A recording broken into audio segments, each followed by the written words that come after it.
ભગવાન કાશી વિશ્વનાથનો મહિમા અદભુત છે. ત્યારબાદ ભગવાન ત્રયંબકેશ્વર મહાદેવ બિરાજે છે. ગૌતમ ઋષિએ જેમની સાધના કરી છે, પરમ શિવભક્ત અહલ્યાબાઈ થયા છે. અહલ્યા ગૌતમની તપસ્યા બ્રહ્મગીરી પહાડ, નીલાંબિકા પહાડ અને બંને પહાડોની વચ્ચે ભગવાન શિવ 3 શિવલિંગો રૂપે બિરાજે છે, જેમનું નામ છે ભગવાન ત્રયંબકેશ્વર મહાદેવ. 3 શિવલિંગ એટલે ત્રયંબકમ, તંબકેશ્વર નહીં, ત્રયંબકેશ્વર મહાદેવ. અગણિત અસંખ્ય પાપોમાંથી મુક્ત કરનારા આ ભગવાન મહાદેવ છે. ગૌ હત્યા, માનવ હત્યા, અનેક પ્રકારના પાપ કર્મો કર્યા હોય પણ ભગવાન ત્રયંબકેશ્વર મહાદેવનું જે દર્શન કરે છે તે મનુષ્ય જીવનના અનેક પાપોમાંથી મુક્ત બને છે. જે મહારાષ્ટ્રની ધરા પર નાસિકની પાસે ભગવાન મહાદેવ ત્રયંબકેશ્વર મહાદેવ જ્યોતિર્લિંગ આવેલું છે. ગૌતમ અને અહલ્યાજીની તપસ્થલી છે. ગૌતમ કુંડ છે, ત્યાં ગોમતી નદી છે જેને ગોદાવરી કહીએ છીએ. નીલ પહાડ પર નીલાંબિકા માતાજી બિરાજે, શક્તિપીઠ છે. બ્રહ્મગીરી પહાડ પર ભગવાન શિવજીનું સ્થાન છે. બ્રહ્માજીની તપસ્થલી છે. બ્રહ્મગીરી પહાડમાં ગૌતમની સુંદર ગુફા છે, ત્યાં 100થી વધારે ભગવાન મહાદેવના શિવલિંગો બિરાજે છે. મહારાષ્ટ્ર વાસીઓ બ્રહ્મગીરી પહાડની પરિક્રમા કરે છે. પરિક્રમા કરતા 14 દિવસ લાગે છે. તમે કાર દ્વારા જાઓ તો 1 દિવસમાં પૂર્ણ થાય. ચાલતા ચાલતા જે 14 દિવસ. બ્રહ્મગીરી પહાડને સ્વયં શિવનું રૂપ માનવામાં આવે છે. ભગવાન ત્રયંબકેશ્વર મહાદેવ મનુષ્ય માત્રને દરેક પાપમાંથી મુક્ત કરનારા છે. ગૌતમ અને અહલ્યાના સર્વ મંગલ માટે ભગવાન શિવ બ્રહ્મગીરી પહાડની પાસ શિવ સ્વયં પ્રગટ રહ્યા હતા. એક શિવલિંગ બ્રહ્માનું પ્રતીક છે, એક શિવલિંગ વિષ્ણુનું પ્રતીક છે, એક શિવલિંગ સ્વયં રુદ્રનું પ્રતીક છે. એટલે 3 શિવલિંગો ભેગા મળીને ભગવાન ત્રયંબકેશ્વર મહાદેવ છે. અન્ય પુરાણોમાં કહ્યું છે પહેલા 4 શિવલિંગો હતા ત્યાં. 4થું શિવલિંગ ઇન્દ્રના પ્રતીક સ્વરૂપે ત્યાં બિરાજતું હતું. પછી ઇન્દ્રની મતિ ખરાબ થઈ, અહલ્યા સાથે તેને કપટ કર્યું, તેથી 4th જે શિવલિંગ ઇન્દ્રના નામનું હતું, ભગવાન શિવજીએ પોતાના ત્રિશુલ દ્વારા શિવલિંગને દૂર કર્યું છે. તેથી હવે 3 શિવલિંગો છે. ત્રયંબકેશ્વર મહાદેવનો અદ્ભુત મહિમા છે. જે કોઈ મનુષ્ય ભગવાન ત્રયંબકેશ્વર મહાદેવની કથા સાંભળે છે તેના માટે કહ્યું એ મનુષ્ય સર્વ પાપે ભયો. ભગવાન ત્રયંબક મહાત્મ્ય, જે કોઈ આનું મહાત્મ્ય સાંભળે છે તેની કામના મનોકામના પૂર્ણ થશે. એ મનુષ્ય જીવનના દરેક પાપોમાંથી મુક્ત થશે. આવા ભગવાન ત્રયંબકેશ્વર મહાદેવ વિરાજે છે. ત્રયંબકસ્ય ચ મહાત્મ્યં જ્યોતિર્લિંગસ્ય. જે કોઈ જ્યોતિર્લિંગ ભગવાન ત્રયંબકેશ્વર મહાદેવને યાદ કરે છે, યજ્ઞા સર્વ પાપેભ્યો મુચ્યતે નાત્ર સંશયઃ. મુચ્યતે નાત્ર સંશયઃ. એમાં કોઈ સંશય નહીં. જે મનુષ્ય ભગવાન ત્રયંબકેશ્વર મહાદેવનું દર્શન કરે છે, ભગવાન ત્રયંબકેશ્વરને યાદ કરે છે, ભગવાન ત્રયંબકેશ્વર મહાદેવની કથાનું શ્રવણ કરે છે, મનુષ્ય જીવનના દરેક પાપોમાંથી મુક્ત થશે. આવું ભગવાન વ્યાસજી શિવપુરાણમાં વિસ્તૃત કીધું છે. મેં તો થોડા શબ્દોમાં કહેવાનો પ્રયાસ કરું છું. ત્યારબાદ ભગવાન વૈદ્યનાથ બિરાજે છે. અત પરમ વૃક્ષામિ વૈદ્યનાથેશ્વરસ્ય. એ પણ 2 જ્યોતિર્લિંગ છે. એક વૈદ્યનાથ છે અને એક વૈજનાથ છે. આ જે કથા કહી છે, વૈદ્યનાથ મહાદેવનું વર્ણન કર્યું છે. વૈદ્ય, ડોક્ટર, દવા આપનારો, રોગમાંથી મુક્ત કરનારા મહાદેવ છે. જે કોઈ આ કથા સાંભળે છે, શ્રુત્વા પાપ હારકમ, કથા સાંભળવા માત્રથી દરેક જીવનના પાપોને હરનારા ભગવાન વૈદ્યનાથ મહાદેવ છે. અતઃ પરમ પ્રવક્ષ્યામિ. હવે પછી ભગવાન વૈદ્યનાથેશ્વરોસ્ય ચ જ્યોતિર્લિંગસ્ય મહાત્મ્યં શ્રૂયતામ પાપ. જે કોઈ સાંભળે છે તેના માટે કહ્યું શ્રૂયતામ મામ પાપ રાવણો રાક્ષસ શ્રેષ્ઠ, પૂરેપૂરો રાક્ષસ, થોડોક પણ અધૂરો નહીં, શ્રેષ્ઠ રાક્ષસ. રાક્ષસોમાં શ્રેષ્ઠ રાક્ષસ. માની માન, દેવતાઓની સભા પણ જેનું માન છે. એવું નહીં કે રાક્ષસોની સભામાં જેનું માન હતું. દેવ સભામાં રાવણ જતો તો દેવતા ઉભા છે, રાવણનું સ્વાગત કરતા હતા. લેકિન મહાદેવનો પરમ ભક્ત થયો રાવણ. શિવની ઉપાસના કરી રાવણ. કૈલાસે પર્વતો તમ, કૈલાસ પર્વતને ઉઠાવનારો રાવણ છે. શિવ ભક્તોમાં રાવણની ગણના થાય છે. જેટલા જેટલા મહાદેવના ભક્તો થયા તેમાં દેવતાઓની પણ ગણના છે, મહાદેવના ભક્તોમાં ઋષિમુનિઓની પણ ગણના છે, અને મહાદેવના ભક્તોમાં અસુરોની પણ ગણના છે. કારણ કે સુર અસુરના પૂજ્ય દેવ ભગવાન શિવ છે. દેવતાઓ પણ જેની પૂજા કરે છે અને અસુરો પણ જેની પૂજા કરે છે. રાવણ તો મહાદેવના પરમ ભક્ત થયા, પણ બાણાસુર કૃષ્ણ અવતારની અંદર કેટલા મહાદેવના મહાન ભક્ત થયા છે. રામાવતારની અંદર મહાન શિવ ભક્ત થયો છે રાવણ. રામ પણ કમ નહીં, રામ પણ મહાદેવના પરમ ભક્ત, તેની સામે તેનો શત્રુ. રાવણ પણ મહાદેવનો પરમ ભક્ત. કૃષ્ણ અવતારમાં ભગવાન દ્વારકાધીશ ભગવાન કૃષ્ણ પણ મહાદેવના પરમ ભક્ત, અને તેની સાથે યુદ્ધ કરનારો બાણાસુર મહાદેવનો પરમ ભક્ત છે. બાણાસુરની પુત્રી ઉષા અનિરુદ્ધ સાથે જેના વિવાહ થયા છે, તેથી ઉખી મઠ આયા હિમાલય પહાડમાં છે, જ્યાં માનધાતાની તપસ્સલી છે. ઓમકારેશ્વર મહાદેવ લિંગ સ્વરૂપે ભગવાન શિવ ત્યાં પ્રગટ રહ્યા છે. વારાહી માતાનું સુંદર ત્યાં સ્થાન છે. કાલ ભૈરવજીનું સુંદર સ્થાન છે. પંચકેદારનું મૂળ સ્થાન વહાં છે. કારણ કે પંચકેદાર જ્યારે દર્શન માટે બંધ થાય, ત્યારે પંચકેદારના બધા સ્વરૂપો ત્યાં ઉખી મઠની અંદર સ્થાપિત કરવામાં આવે. ઉખી મઠમાં પંચકેદારની પૂજા 6 મહિના સુધી થાય છે. ક્યારે કેદાર ખોલવું અને ક્યારે કેદારના કપાટ બંધ કરવા તેનો નિર્ણય આ ઉખી મઠમાં થાય છે.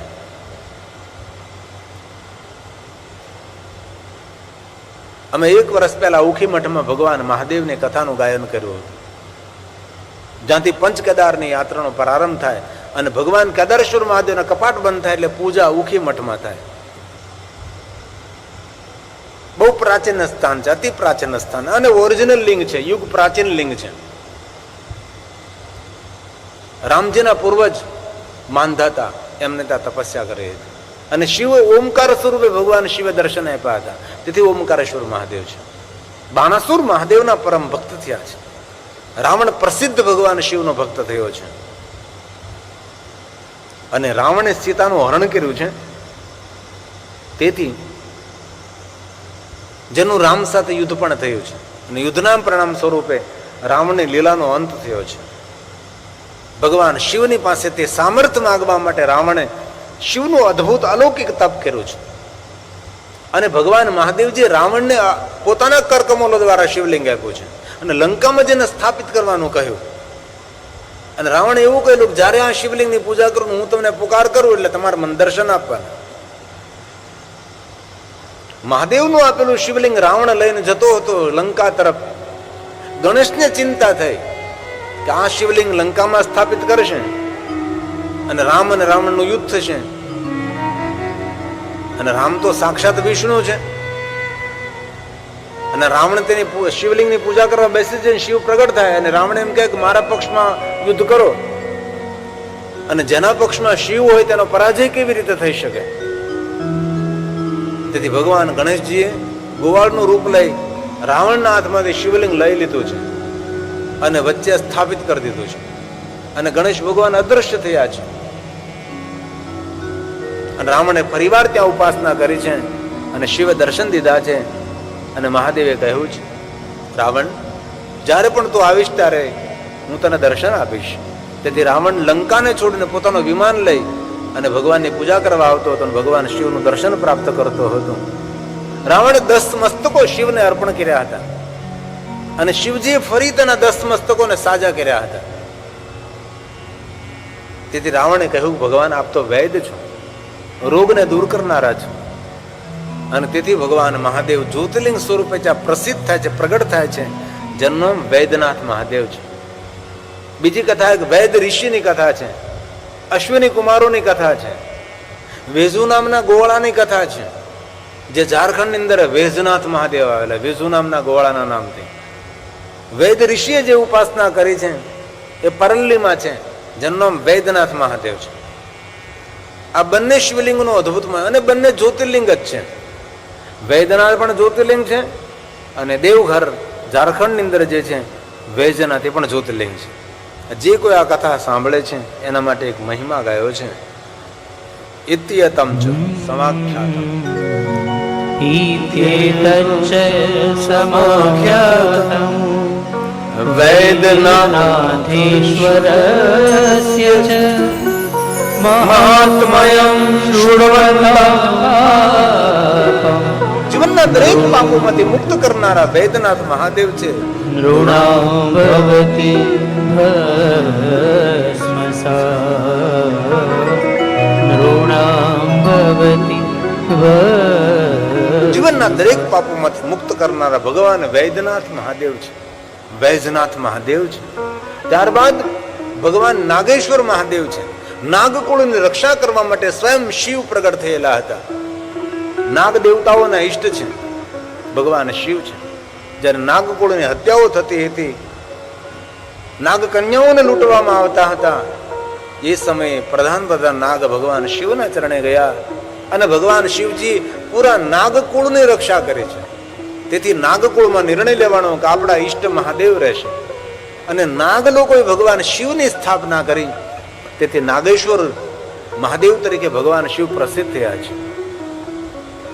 અત પરમ પ્રવક્ષ્યામિ નાગેશામ, અતઃ પરં પ્રવક્ષ્યામિ નાગેશાખ્યમ પરાત્મનઃ જ્યોતિરૂપં યથા જાતં પરમં લિંગં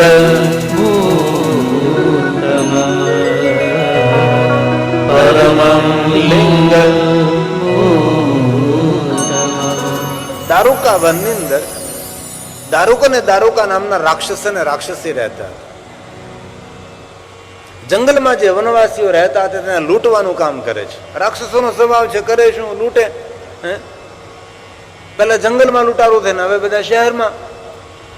કાર્ય તો એનું છે, કપડાં બદલ્યા, રૂપ બદલ્યા, દરહણ બદલું, વ્યવસ્થા બદલી લૂંટવાની.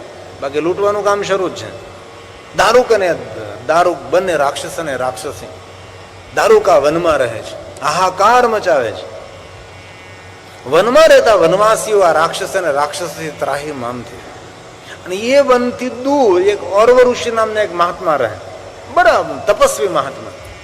આ વનવાસીઓ બધા તેની પાસે ગયા, ગુરુજી રક્ષા કરો અમારી. દારૂક અને દારૂકા અમને બહુ દુઃખ આપે છે, તેના દુઃખમાંથી અમને છોડાવો તમે. ઓરવ ઋષિ કહે છે, વનવાસીઓ આપ આપના નિવાસ જ જાઓ. અત્યારે જ હું દારૂક અને દારૂકાને બોલાવું છું. ઓરવ નામના ઋષિએ દારૂક અને દારૂકાને બોલાવે છે. મેં સાંભળ્યું છે કે વનમાં રહેતા વનવાસીઓને તમે દુઃખ આપો છો. આ મારી તપસ્થલી છે, અહીં દરેકને સુખ મળવું જોઈએ, દરેકને શાંતિ મળવી જોઈએ. આ વન છોડીને તમે અન્ય સ્થાન પર જતા રહો,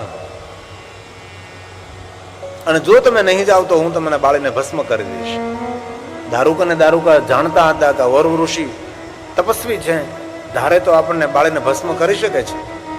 તેથી પોતાની સુરક્ષા માટે દારૂક અને દારૂકા બંને જણ અન્ય સ્થળાંતર કરવાનો પ્રયાસ કરે છે. પણ દારૂકા નામની જે રાક્ષસી હતી એ માતા ભવાનીની ભક્ત હતી, અંબાની ભક્ત હતી. અદ્ભુત શક્તિ તેની પાસે હતી, રાક્ષસી પાસે. આ દારૂકા નામની રાક્ષસી પૂરા વનને ઉખેડે છે, વનને ઉચકી અને સમંદરની વચ્ચે વનને સ્થાપિત કરી દે છે. આખો ટાપુ ઉખેડે છે અને ત્યાં દરિયામાં સ્થાપિત કરે છે, સ્થળાંતર કરી દીધું છે. ચારો તરફ પાણી છે, વચ્ચે ટાપુ છે. દારૂક અને દારૂકા ત્યાં દરિયાની વચ્ચે રહે છે. દરિયાઈ માર્ગે જે વિદેશથી વેપાર કરીને વાણ લઈને જતા હોય વેપારીઓ, એને લૂંટવાનું કામ કરે છે. કારણ કે રાક્ષસ છે, તેને લૂંટવું જ છે. ગામમાં રહે કે શહેરમાં રહે કે કોઈ પણ જગ્યાએ રહે, તેનું કાર્ય જ લૂંટવાનું છે. વિદેશમાંથી વેપાર કરીને ધન કમાઈને જતા અનેક વણિકોને લૂંટવા લાગે છે. સમય જવા લાગે છે. સુપર્ય નામનો એક વૈશ્ય મહાદેવનો પરમ ભક્ત છે. વિદેશોથી ધન કમાઈને પોતાના દેશ તરફ જઈ રહ્યો છે. દારૂક નામના ટાપુના પાસેથી નીકળે છે. દારૂક અને દારૂકા બંને આક્રમણ કરી અને વાણને લૂંટી જાય છે અને વાણમાં રહેલા દરેક ને બંધન બનાવીને કેદમાં પૂરી દે. સુપ્રિય નામના વેશ્યને પણ કેદમાં પૂરી દીધો છે. હવે સુપ્રિયને થયું કે હવે જીવનભર મને અહીંથી કોઈ મુક્ત ન કરી શકે, કારણ કે કોઈને ખબર જ નથી હું અહીંયા છું. હવે મને કોણ છોડાવવા માટે આવે? ધન લૂંટાઈ ગયું, વાણ જતા રહ્યા, કેદમાં પુરાઈ ગયું, શું કરવું હવે હું? પણ સુપ્રિય નામનો વેશ મહાદેવનો પરમ ભક્ત હતો. તો શિવજીના ભક્તો કોઈ પણ જગ્યાએ છૂટી જાય ભાઈ. આ મહાદેવની ભક્તિમાં અદભુત શક્તિ છે ભાઈ. કેદની અંદર, જેલની અંદર બેઠો બેઠો ભગવાન શિવનું સ્મરણ કરે છે, મહાદેવને યાદ કરે છે. ભગવાન દરેક બંધનોમાંથી મુક્ત કરાવનારો તું છે. જન્મને મૃત્યુના બંધનમાંથી છોડાવી શકતો હોય, પાપના બંધનમાંથી, કર્મના બંધનોમાંથી જો તું મુક્ત કરી શકતો હોય તો મને આ કેદનું જ બંધન પડ્યું છે, આ જેલમાંથી તું મને મુક્ત કરી શકે છે. ભગવાન મહાદેવનું નિરંતર સાધના કરે છે, ભગવાન શિવને યાદ કરે છે. સમય વીતવા લાગ્યો છે. ધન લૂંટાઈ ગયું, વાણ જતા રહ્યા, પોતે કેદમાં પડ્યો છે, કોઈને ખબર નથી કે આ ટાપુ ઉપર છે, કઈ કેદમાં છે, કોને પૂર્યો છે. મૃત્યુ તેનું નિશ્ચિંત છે, પણ મૃત્યુના મુખમાંથી મુક્ત કરનારા ભગવાન સ્વયં મહાદેવ છે, ભગવાન શિવ છે. પહેરેદારો જોઈ ગયા કે આ કઈ બોલી રહ્યો છે. પહેરેદારોનો ડર લાગ્યો, દારૂક પાસે ગયા. દારૂક પેલો કેદમાં પૂરેલો કોઈ વૈશ્ય છે, એ કઈ બોલે છે. હું બોલે અમે સમજી શકતા નથી, પણ કાંઈક બોલે છે અને એ બોલે છે અને અમને ડર લાગે છે. મોટા મોટા યજ્ઞો થવા લાગે ને તો ડર લાગે, મોટી મોટી પૂજાઓ થવા લાગે તો અસુરી આત્માઓને ડર લાગે છે. ભગવાનનો નાશ થવા લાગે તો અસુરોને ડર લાગે છે. અસુરોનો નાશ નહીં થયો, ધરતી પર અસુરોની સંખ્યા વધવા લાગી છે. અને અસુરી વૃત્તિ સૂર્ય વૃત્તિને હરાવનારી હોય છે. ભલે શક્તિમાન હોય પણ એ સૂર્ય વ્યક્તિ અસુરની સામે ટકી ન શકે. અને અનેક વાર આવી ઘટનાઓ બની છે. પુરાણોમાં અનેક કથાઓ છે કે સ્વર્ગ પર અસુરો બેસી ગયા અને દેવતાઓ ક્યાં જતા રહ્યા? પહાડોની કંદરાઓમાં, દૂર દૂર જંગલોમાં સંતાય સંતાય વેશ પલટો કરી કરીને દેવતાઓ સંતાય સંતાય ફરી રહ્યા છે. આવું અનેક વાર થયું છે.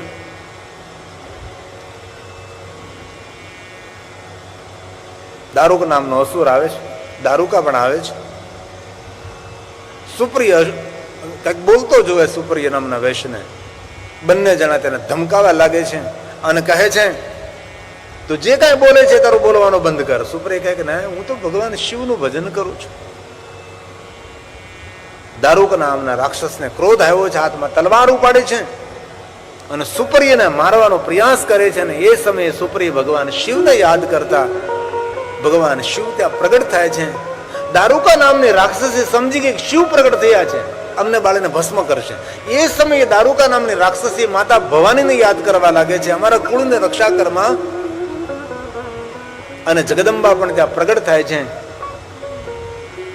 સ્વયં ભવાની કહે છે, શંકર, દારૂકા નામની રાક્ષસી મારી પરમ ભક્ત છે, તેના કુળની રક્ષા કરો, તેનું સર્વ મંગલ કરો.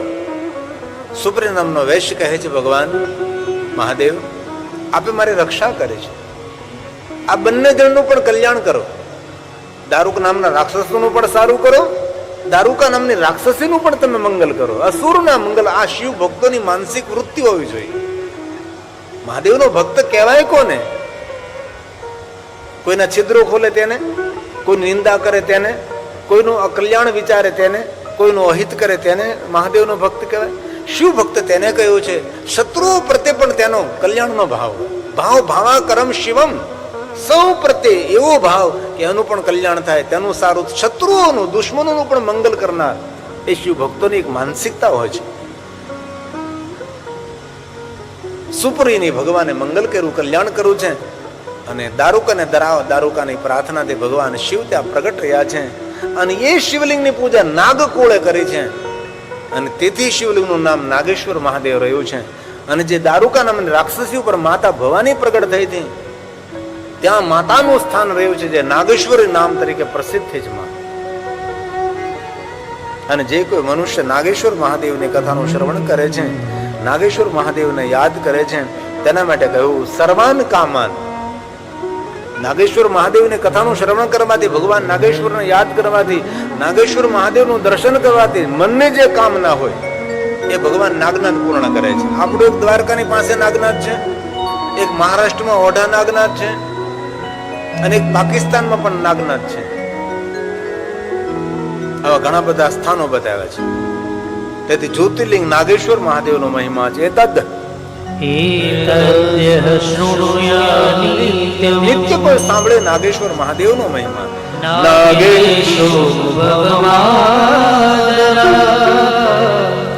સર્વાન કામાન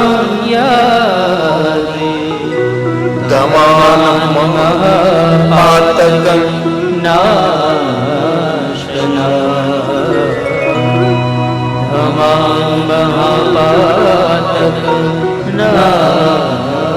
મહાપાતક એવા પાપો કર્યા છે જે પાપનો કોઈ પરાશિત નથી ભાઈ.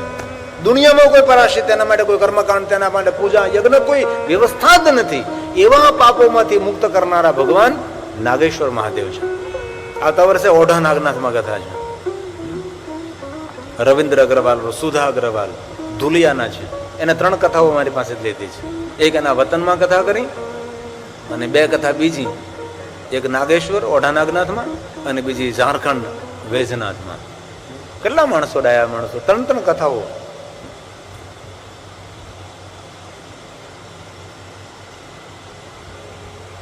ત્યારબાદ ભગવાન રામેશ્વર મહાદેવનો મહિમા છે, જે રામજીની શિવ ભક્તિની એક સુંદર ઝાંખી છે. એ રામેશ્વર મહાદેવ છે. આપણે સૌ જાણીએ કે પિતાની આજ્ઞા માટે, પિતાની આજ્ઞાનું અનુસરણ કરવા માટે રામજીએ કેટલી સુંદર યાત્રા કરી છે. પ્રસન્નતાપૂર્વક યાત્રા કરી છે. કોઈ કલેશ નહીં, કોઈ રોષ નહીં. और जहां जहां राम जी गया ત્યાં ત્યાં શિવલિંગોની સ્થાપના કરી છે. એ રામ છે. સાક્ષાત સત્યનું સ્વરૂપ એ ભગવાન રામ છે. યાત્રા કરતા કરતા વાંદરો અને રીછની સહાયતા લેતા લેતા સાગર કિનારે પહોંચે અને લંકામાં જવું છે, સેતબંધુનું નિર્માણ કરવું છે. ભગવાન શિવની સુંદર સ્થાપના, લિંગ થાપી વિધિવત કરી પૂજા. રામજીએ સુંદર ભગવાન શિવનું સ્થાપન કર્યું છે. અને ભગવાન મહાદેવજીએ રામદેવને દર્શન આપ્યા છે. હનુમાનજી શિવલિંગ લાવ્યા છે, વિશ્વેશ્વર નામ તરીકે પ્રસિદ્ધ થયા, આત્મલિંગ તરીકે પ્રસિદ્ધ થયું છે. રામેશ્વર મહાદેવ આપણું જ્યોતિર્લિંગ છે, જે રામની સાધનનું ફળ છે. ભગવાન શિવ રામેશ્વર તરીકે બિરાજે છે. આઈ ભગવાન રામેશ્વરને યાદ કરે. જય જય રામેશ્વરમ.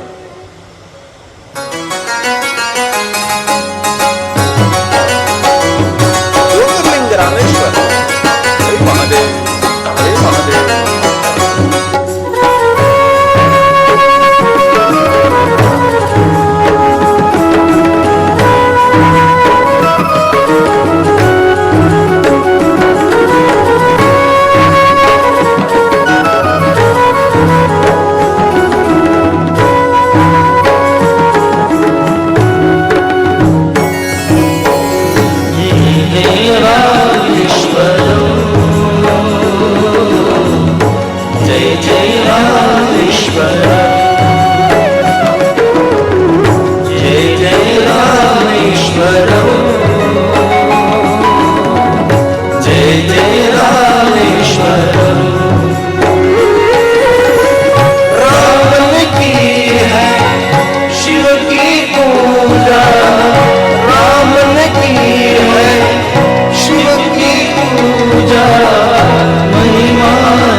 બાકી ફૂલોથી શણગારેલો ફોટો મળતો હતો.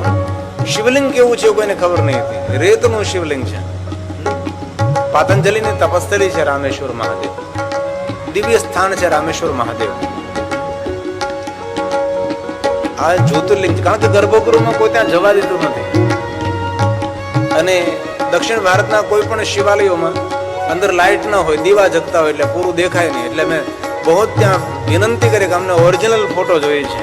અને ત્યાંથી અમે રામેશ્વરમાં 1, 2, 3 કથાઓ રામેશ્વરમાં કરી. હજી પણ જગદીશભાઈ કાટોવાલા જામનગર વાળા એક બાકી છે. જ્યોતિર્લિંગોની અંદર આજીવન જ્યોતિર્લિંગોમાં નિવાસ કરવું. આજીવન ન કરી શકે તો 11 રાત્રિ રહેવું જ્યોતિર્લિંગોમાં. એમને થશે કે તો નવરાત્રિ, સપ્તરાત્રમ, પંચરાત્રમ, ત્રિરાત્રમ, 1 રાત્રિ કોઈ જ્યોતિર્લિંગમાં રહે છે તેની અંતિમ રાત્રિ મંગલમય બને છે. એ જ્યોતિર્લિંગનો મહિમા છે. આ એ ભાવ છે. હે રામનાથ, હે રામેશ્વરમ.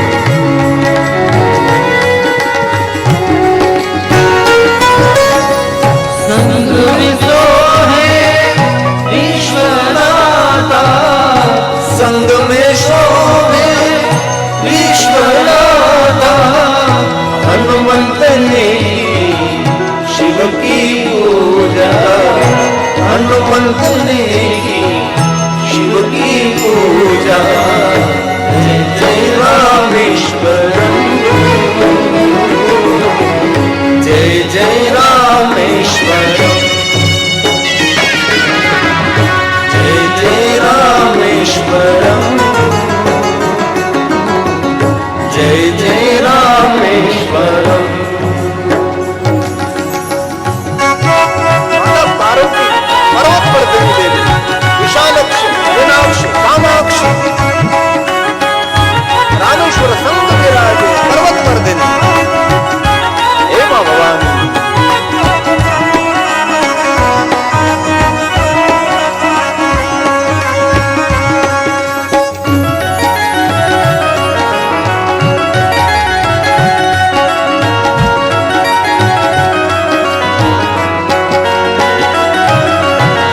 પર્વત વર્ધિની વિશાલાક્ષી, પર્વત વર્ધિની વિશાલાક્ષી, રામેશ્વર સંગ માત ભવાની, રામેશ્વર સંગ માત ભવાની.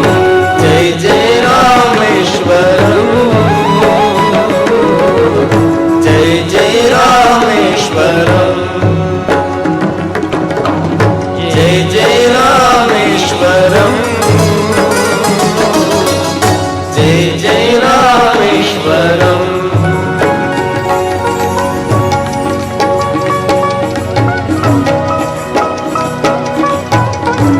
હે મહાદેવ.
गिरी कहे सब के रखवाले, गिरी कहे सब के रखवाले। जय जय रामेश्वर, जय जय रामेश्वर, जय जय रामेश्वर, जय जय रामेश्वर। राम ने की है शिव की पूजा, राम ने की है शिव की पूजा। महिमा तेरी है अनंता, महिमा तेरी है अनंता। जय जय रामेश्वर, जय जय रामेश्वर, जय जय रामेश्वर।